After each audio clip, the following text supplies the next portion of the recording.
Étudiants de première année parcours technologique, bonjour. Dans ce cours, nous allons étudier les propriétés d'une distribution particulière de charge appelée dipôle électrostatique. Je commence par définir le dipôle électrostatique.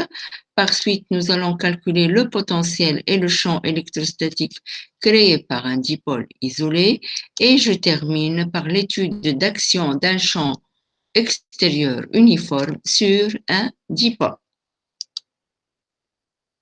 Les molécules sont globalement neutres, mais si le barycentre des charges positives, point B, ne coïncide pas avec celui des charges négatives, point A. À titre d'exemple, la molécule d'eau, ou encore le chlorure d'hydrogène, ou bien l'ammoniac, et beaucoup d'autres exemples. Dans ces cas, le système est équivalent à un couple de deux charges de même valeur, de signes opposés, distantes d'une longueur A, non nulle, appelée dipôle électrostatique noté P. Le dipôle électrostatique est un vecteur défini par la relation P égale à la charge fois le vecteur AB. Comme tout vecteur, il est caractérisé par sa valeur, la charge fois la distance entre les deux barycentres. Le sens du dipôle est de la charge négative vers la charge positive et sa direction est la direction de la droite AB. Son unité dans le système international est le coulomb-mètre. Mais l'unité couramment utilisée est le débaye. Un débaye est de l'ordre de 3,34 10 puissance moins 30 coulomb-mètre. Dans cette unité, on mesure pour la molécule d'ammoniac un dipôle qui est égal à 1,47 débaye. Pour la molécule de chlorure d'hydrogène, le dipôle vaut 1,11 débaye.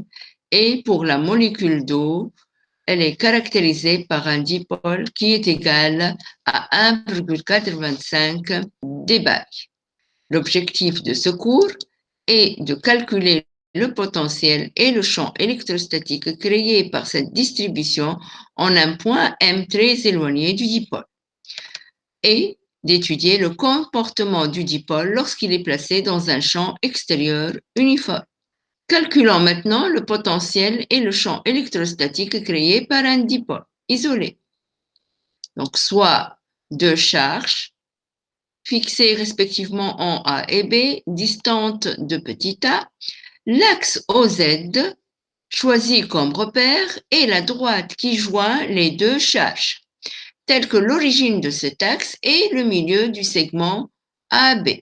Et considérons un point M très éloigné des charges, telle que la distance A est négligeable devant la distance OM qui est égale à R. La charge au point A va créer un champ et un potentiel au point M. La charge au point B va créer un champ et un potentiel au point M. La somme des champs me donne le champ total de cette distribution au point M. La somme des potentiels donne le potentiel de la distribution au point M.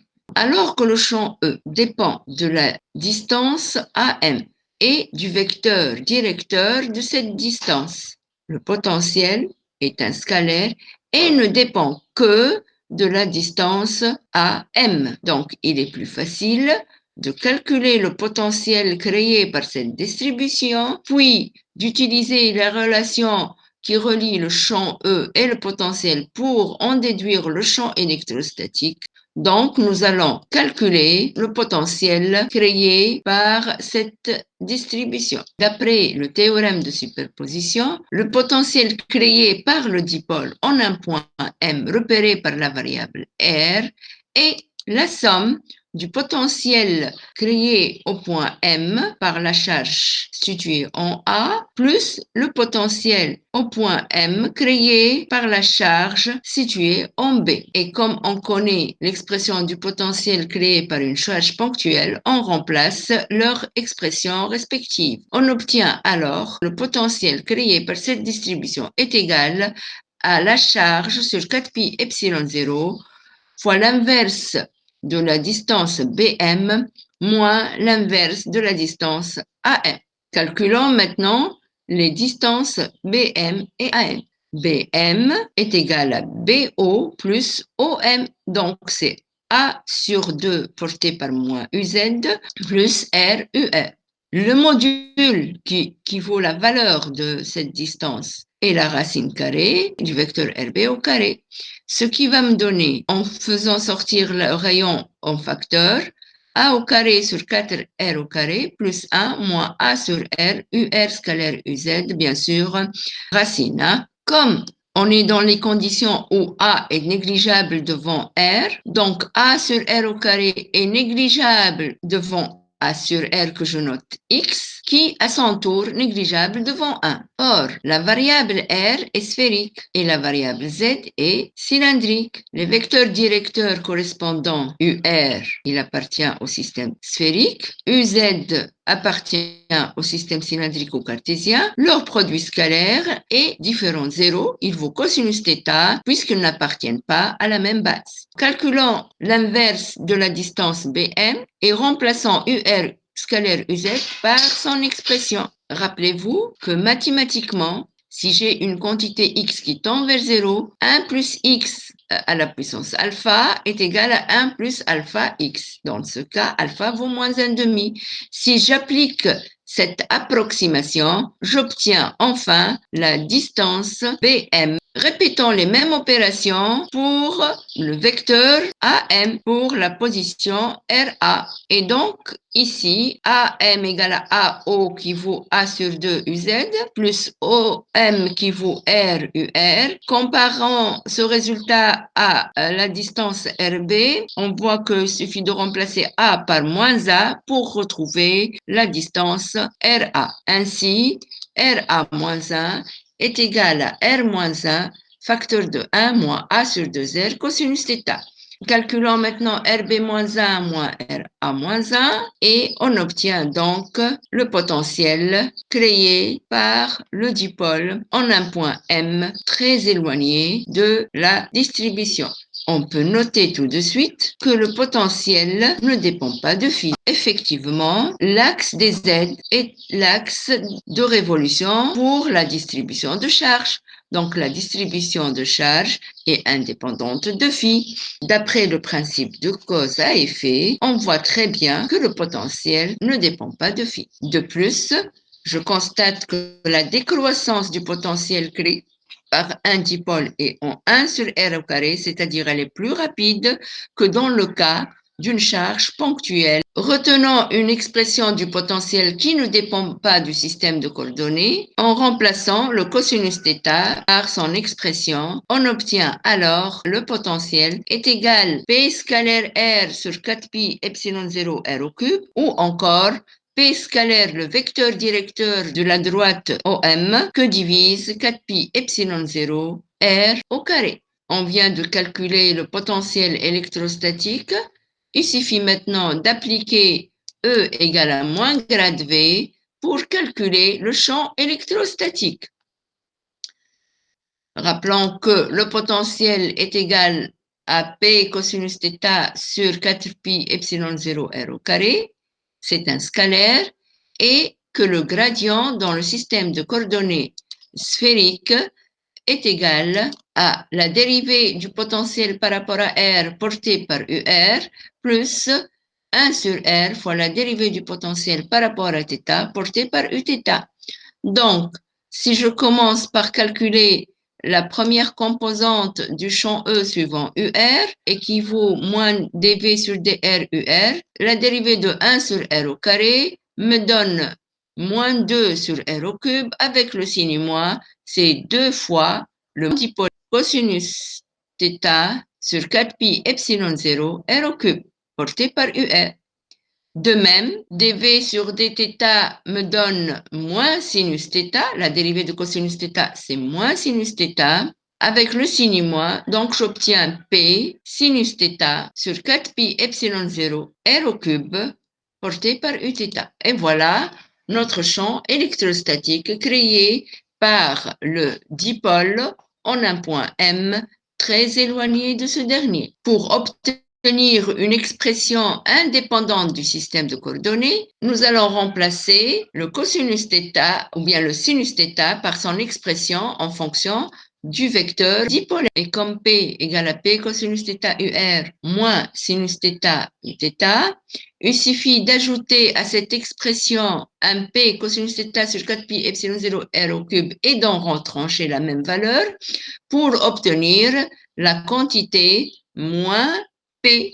Et il me reste 3P cosinus θ sur 4pi epsilon 0 r au cube qui n'est autre que P scalaire UR.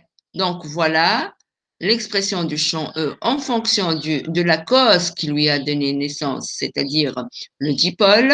Elle vaut moins P plus 3 P scalaire UR porté par UR sur 4pi epsilon 0 r au cube. Donc, je peux aussi l'écrire sous cette forme. Donc, à partir de cette relation, je peux schématiser le champ électrostatique en un point M. Il a une composante portée par moins P et une autre composante qui, elle, est portée par le vecteur OM. On peut aussi noter que le champ créé par un dipôle décroît plus rapidement que dans le cas d'une charge ponctuelle, puisqu'il varie en 1 sur r au cube, alors que la charge ponctuelle varie en 1 sur r au carré. Pour tracer les lignes du champ, nous allons définir les positions de Gauss, qui sont les positions pour lesquelles le champ et le dipôle en même direction. Le champ et le dipôle en même direction, qu'est-ce que ça veut dire? C'est-à-dire soit θ égale à 0, soit θ égale à pi sur 2, soit θ égale à pi, soit elle vaut 3pi sur 2. En effet, pour θ égale à 0, j'ai cosinus 0, c'est 1, et j'ai UR est confondu avec UZ. Et ce terme disparaît. Donc, je vais avoir 2P UZ sur 4pi epsilon 0 r au cube, qui n'est autre que 2 fois le vecteur P sur 4pi epsilon 0 r au cube. De même pour l'angle pi. Et par suite, le champ E au niveau de l'axe des Z, il fuit la charge positive et il converge vers la charge négative. Regardons les cas où l'angle égale à pi sur 2. Dans ce cas, le Uθ est égal à moins UZ et le cosinus va disparaître. Et donc, je vais avoir moins P sur 4pi epsilon 0 r au cube. De même pour l'angle 3pi sur 2. Et voilà la carte des lignes du champ relative au champ électrostatique créé par un dipôle. Et voilà. Donc, on peut constater que le champ est divergent au voisinage de la charge positive et il est convergent au voisinage de la charge négative. C'est exactement le comportement d'une charge ponctuelle toute seule. À grande échelle, ces lignes vont se rejoindre pour donner le champ électrostatique créé par le dipôle. Par cette même technique, nous allons définir les surfaces équipotentielles qui sont toujours perpendiculaires aux lignes du champ. Les lignes du champ sont orthogonaux aux surfaces équipotentielles en tout point M de l'espace. Étudions maintenant l'action d'un champ extérieur uniforme sur un dipôle. Nous commençons par voir les forces exercées sur le dipôle, puis calculer le moment de ces forces. Les forces exercées par le dipôle, je dois regarder chaque charge toute seule. Alors, la charge A va subir une force FA qui est égale à sa charge que multiplie le champ uniforme E0. De même, pour la charge au point B, va subir une force qui est égale à sa charge multipliée par le champ E0.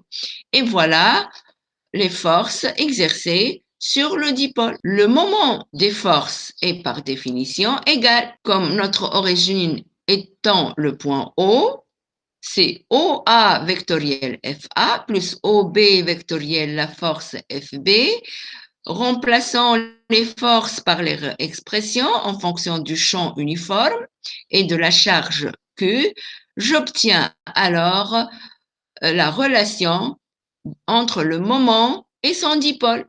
Le moment dipolaire est égal au dipôle vectoriel, le champ électrostatique uniforme. Calculons maintenant l'énergie potentielle d'interaction du dipôle. Par définition, c'est l'énergie nécessaire pour amener la charge plus Q de l'infini vers la position B et la charge moins Q de l'infini vers la position A. Et nous allons supposer qu'à l'infini, le potentiel vaut 0.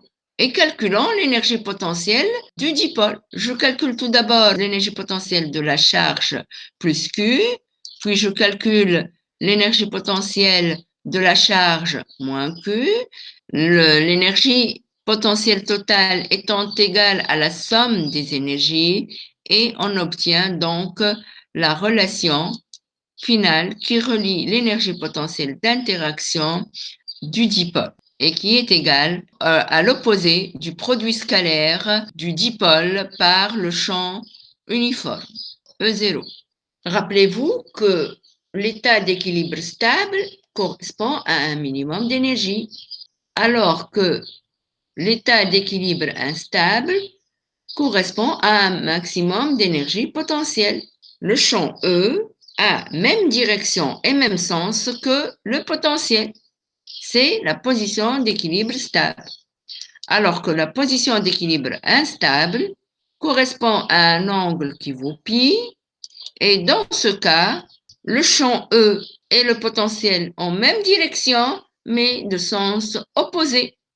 Une petite expérience très intéressante permet de observer ce phénomène. On observe que l'on peut dévier un fin filet d'eau en approchant une baguette chargée d'électricité négative ou positive.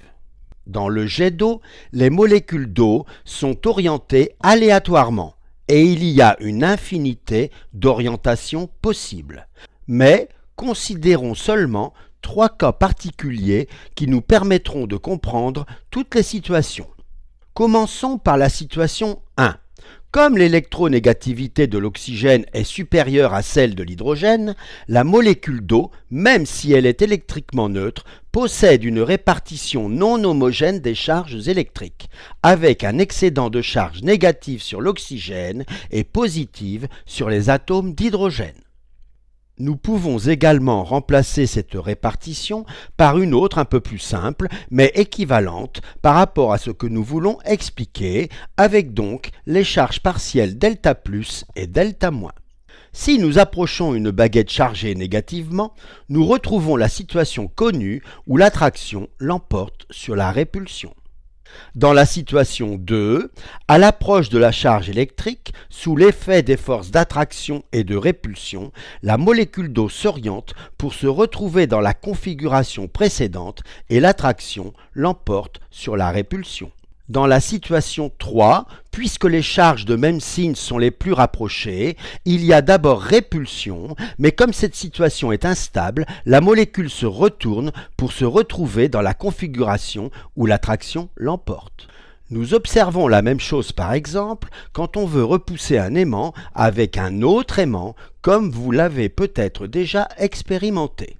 En résumé, à l'approche de la charge électrique, les molécules d'eau initialement orientées aléatoirement dans le jet prennent toutes la même orientation avant d'être toutes attirées. En approchant une charge positive, les molécules d'eau s'orientent de l'autre côté et on observe encore une attraction. Et voilà, ainsi s'achève notre cours. Je vous remercie pour votre attention.